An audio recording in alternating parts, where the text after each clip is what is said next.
Esse é o Giro Global, que é um quadro em que eu trago os principais eventos dos mercados globais para você. Se você se interessa por esse conteúdo de investimentos internacionais, meu nome é Otávio Paranhos, sou analista de valores imobiliários e neste canal mostro como que você estrutura uma carteira de aposentadoria global. Já me segue no Instagram, é otavio.paranhos, todos os dias respondo várias perguntas por lá e também aqui pelo YouTube. Mas antes um aviso para você, agora quinta-feira, dia 18 às 20 horas, nós temos um evento em que se chama a Nova Proteção Global, em que eu vou mostrar para você a minha metodologia e a metodologia que eu aplico para os meus mais de 1.300 alunos de como de fato estruturar carteiras de aposentadoria globais, passivas, sistemáticas, diversificadas, baratas e eficientes. Então não perde a oportunidade, clica aqui e se inscreve. Também nesse mesmo dia, dia 18, nós abriremos vagas do curso Investimentos Globais, que é o curso mais completo para você nunca mais ficar refém de assessor, para que você tenha os melhores produtos financeiros e você tenha uma aposentadoria muito tranquila. Então vamos direto para o nosso conteúdo. Aqui, anúncio da Bloomberg, a inflação da Argentina passa de 200%, chega em 211% ali em 2023, tendo uma inflação enorme, de 25% em dezembro. Isso aqui também se deveu pelo fato de ter várias medidas implementadas, de austeridade fiscal e liberação de preços congelados durante o governo do presidente Milei. Aqui ele mostra que a inflação anual ali em 2018, 2020 estava aproximadamente em 30% a 40% e agora já ultrapassou 200%. Aqui nesse outro artigo, mostrando o mesmo evento, mostra inclusive uma comparação com a inflação da Venezuela, que no começo de 2023 estava em aproximadamente 500% no ano e agora foi ultrapassada pela inflação da Argentina. A inflação da Venezuela ficou abaixo de 200% em 2023. E aqui um artigo da Reuters comparando com os juros, em vermelho, os juros da Argentina. O pontilhado aqui é a inflação. Então ali em 2018, 2019, quando tinha o presidente Macri, a taxa de juros ela flutuava mais e depois disso, durante o governo do presidente Alberto Fernandes, a gente passou a ter uma taxa de juros controlada, que ficou ali aproximadamente em 40%, e a inflação ela explodiu por vários motivos, e agora também com a liberação de preços congelados, dentre outras medidas, sendo que a taxa de juros está abaixo da inflação, portanto uma taxa de juros negativo que também colabora para, no caso abaixo da inflação, que também colabora para uma maior expansão de preços. Sobre essa questão da Argentina, claramente, para mim é uma necessidade, e essas reformas, embora elas possam no curto prazo gerar aumentos de preços, inclusive no próprio Plano Real, isso daí aconteceu. Houve períodos em que a inflação no Brasil ultrapassou 10%, 15%, obviamente uma outra ordem de magnitude, mas houve períodos nos anos 90 e no começo dos anos 2000 em que a inflação ela superou muito as expectativas, que estavam mais próximas a 5%. Aqui da Bloomberg também, um anúncio falando que a Hertz, que é uma das maiores operadoras de locação de carros no mundo, vai devolver 20 mil carros elétricos que operavam nos Estados Unidos sendo locados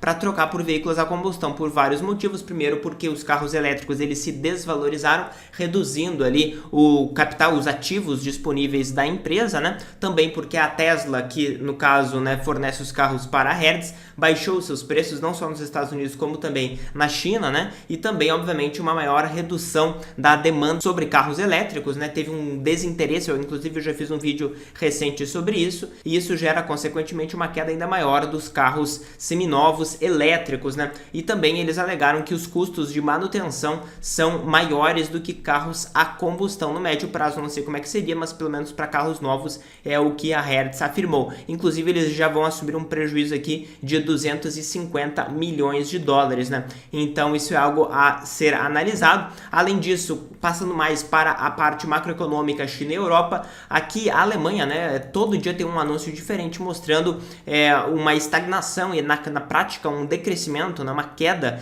da produção alemã, que na prática é o motor da Europa em termos de economia, Eles estão com uma produção industrial equivalente a 2015, ou seja, praticamente 9 anos de estagnação, Então aqui a gente vê a produção industrial também praticamente abaixo do que estava no período pré-pandemia. E também bem interessante esse artigo aqui da Bloomberg, que mostra aqui o que a China ela quer fazer em relação à sua economia. A gente sabe que a China está enfraquecendo. Teve um gráfico bem interessante que mostra que mostra justamente essa tendência de mudar do aspecto mais voltado ao imobiliário, né, que claramente, né, mostra sinais de exaustão na China, com aquelas várias cidades fantasmas. Então os novos créditos sendo fornecidos aos setores financeiros aqui para a parte de desenvolvimento imobiliário caiu bastante, né, com um aumento anual que ali em 2017, 18 e 19 eram crescimentos anuais entre 15% e 25%, agora caiu para praticamente zero, né, aqui em 2023, enquanto isso a linha preta sobe. O que é a linha preta? É justamente os empréstimos para o setor industrial, né? A China, que era reconhecida pela indústria de produtos mais simples, agora quer migrar para os produtos de maior valor agregado, e justamente aí que ela entra em conflito com os países desenvolvidos, principalmente a Europa, principalmente a Alemanha e principalmente os Estados Unidos, né, que vão gerar barreiras comerciais para que eles não percam as suas indústrias, porque eles já perderam as indústrias de base, que é para outros países que nem a China, no caso, que agora já é Vietnã, Bangladesh e outros países, né, mas agora eles querem buscar proteger a indústria, né, e também algo bem interessante é justamente a participação da indústria no PIB da China, que em 2004 e 2010 estava em 31, 32% do total. Para você ter uma ideia, no Brasil é 12% do PIB brasileiro que é composto pela indústria, caiu aqui na China, né, para 26%, e agora com esforços do governo está voltando para 28%. Eles querem manter a China como um país industrializado, um país que exporta bastante e um país que tem no seu cerne, né, a indústria, né? Vários países abriram mão disso e praticamente se tornaram países de serviços. Aqui, obviamente, né, quando se troca a indústria, geralmente a classe média sobe e passa, né, a compor, e o PIB passa a ser composto muito mais por serviços. Hoje na China está em 52%, a maior parte dos países desenvolvidos fica próximo a 70%, o Brasil também mais próximo disso. E eles disseram, né, no caso aqui o presidente, né, o Xi Jinping, em várias manifestações disse que eles querem justamente manter a China, né, como um país de alta tecnologia, um país industrializado nas indústrias de ponta. Então isso aí pode gerar conflito grande com as outras economias. E algo importante de perceber é que a China continua sendo a fábrica do mundo, apesar de toda essa questão de guerras comerciais entre a China e a Europa e os Estados Unidos. A China continua, né, em termos de produção mundial, a ser na prática a fábrica do mundo, né? Quando a gente considera 18 trilhões de dólares totais em termos de produção industrial no mundo, a China em 2020 produzia, né, 3,8 trilhões e agora já está produzindo 5, né? Então foi um aumento de 20% num período aí curto, que claramente não tende muito a se reverter. Muitas pessoas perguntam se vale a pena ou não vale a pena investir na China por conta disso. Recentemente eu fiz um vídeo exatamente sobre isso. Então você pode conferir aqui também na descrição aqui embaixo, não perde, porque nós já temos vários ETFs que conseguem excluir a China. A maior parte das gestoras de grandes listas de ETFs nos Estados Unidos estão criando ETFs de países emergentes sem a China, tá? Isso aí está sendo cada vez mais comum. Para mim, no meu ponto de vista, claramente não faz sentido você excluir a China. Se você pega uma alocação global, a China já é ali 3%, 2%, 3%, não é muita coisa. Se você aumentar os emergentes para 15%, 20%, 25%, você vai ter uma alocação em China em 4%, o que eu não acho que seja excessivo, considerando a importância que a China tem no mundo como um todo. Além disso, essa semana, notícia forte aqui, né, os ETFs de Bitcoin foram liberados nos Estados Unidos, 11 ETFs de Bitcoin. Agora, já no dia posterior, eles apresentam queda porque no dia do lançamento eles tiveram forte alta, né? Aqui são todos os fundos, o BTCW da Wisdom Tree, um dos mais importantes é o GBTC, que ele era um dos maiores, né? Que na realidade ele não era um ETF. Um ETF é um fundo que reduz e aumenta de tamanho todos os dias conforme a demanda que os investidores têm. Ele era um fundo com cotas fixas, com quantidade fixa de cotas, o que é muito parecido com o fundo imobiliário no Brasil, por exemplo, que tem cotas fixas, então pode ter ágio ou deságio.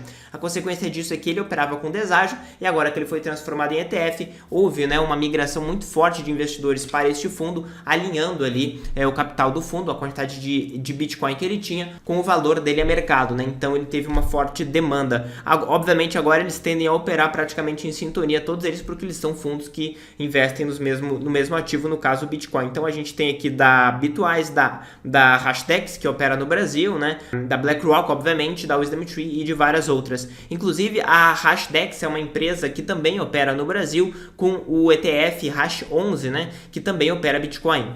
A diferença é que não opera só Bitcoin, ele opera várias outras criptomoedas, é uma cesta de ativos, tá? Obviamente, se você quer operar só o Bitcoin, faz sentido você investir somente em um ETF específico. Eu, particularmente, não invisto porque eu prefiro dedicar todo o capital que eu tenho destinado à aposentadoria em ativos que eu tenho como fazer algum tipo de projeção de retorno, né? Você consegue fazer isso com qualquer ativo que gere fluxo de caixa, seja imóveis, seja renda fixa, seja ações.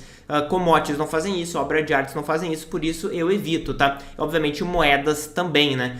Fora a questão do Bitcoin, que é extremamente volátil, e pela sua volatilidade não tem como a gente ter nenhum tipo de previsão. É bem complicado essa parte de criptomoeda e de falar isso na internet, porque as pessoas de fato praticamente operam uma seita, uma religião em volta do Bitcoin e vão mandar estudar, que vão mandar fazer várias coisas, quando na realidade, para mim, investimentos, obviamente você precisa estudar, você precisa entender como eles operam, como que o risco ele se traduz através dos preços, mas não é só isso, né?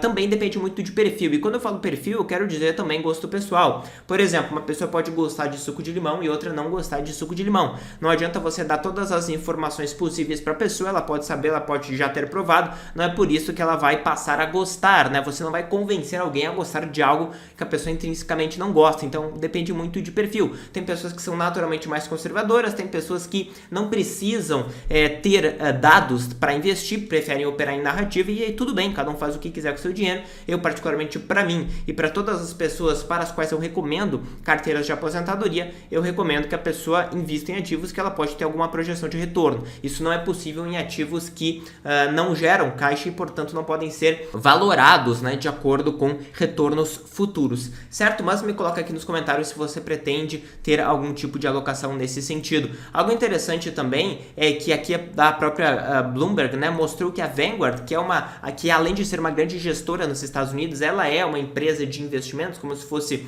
uma corretora também, né?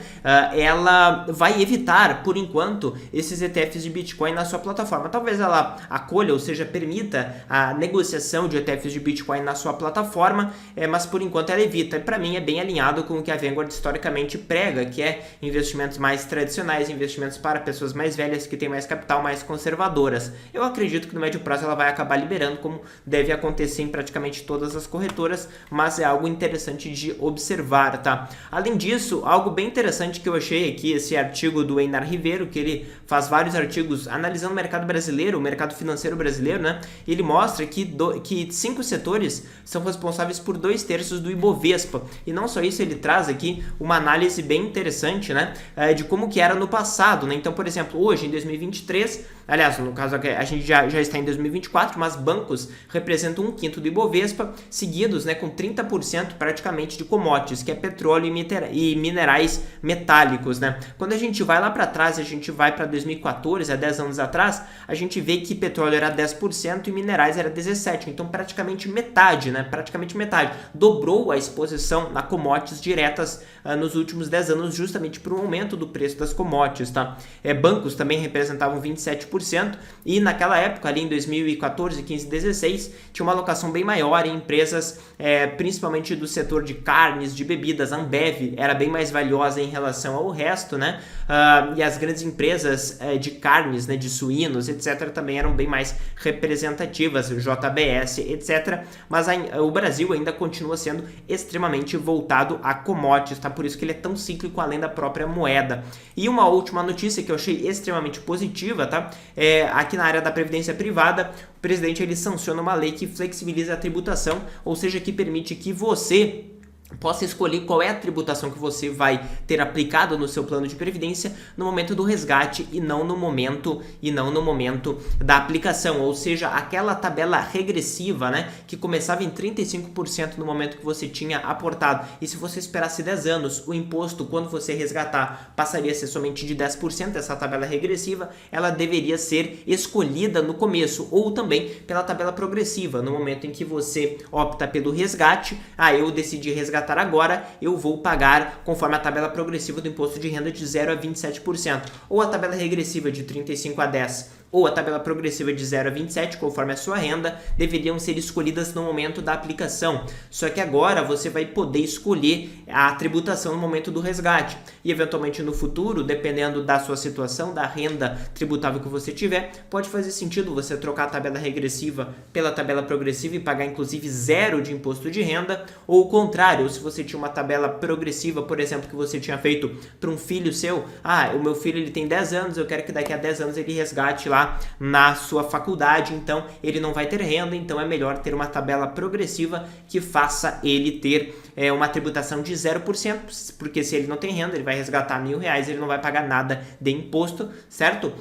Veja algo importante, se eventualmente naquela situação ele já tiver uma renda e a renda tributável dele for maior, pode fazer sentido ele trocar e optar pela tributação regressiva. Então essa flexibilização particularmente eu achei bem interessante. Então esses são os principais eventos no mercado financeiro brasileiro e global que eu gostaria de trazer para você nesse quadro Giro Global. Então aviso para você agora, dia 18, quinta-feira, 20 horas, vai ocorrer o evento A Nova Proteção Global. Se cadastre, é gratuito e online, estarei ao vivo com você tirando várias dúvidas. Nesse dia também a abertura de vagas do curso Investimentos Globais, em que você estará próximo comigo ao longo do ano inteiro, com lives da comunidade, você estará próximo comigo nas mentorias da sua turma, em que eu vou explicar todo o conteúdo do curso, todos os nossos 8 módulos de conteúdo, as nossas carteiras, que nós temos também carteira em dólar, em euro, carteiras irlandesas, carteiras americanas e carteiras brasileiras também. Então não perde a oportunidade, clica aqui, se inscreve.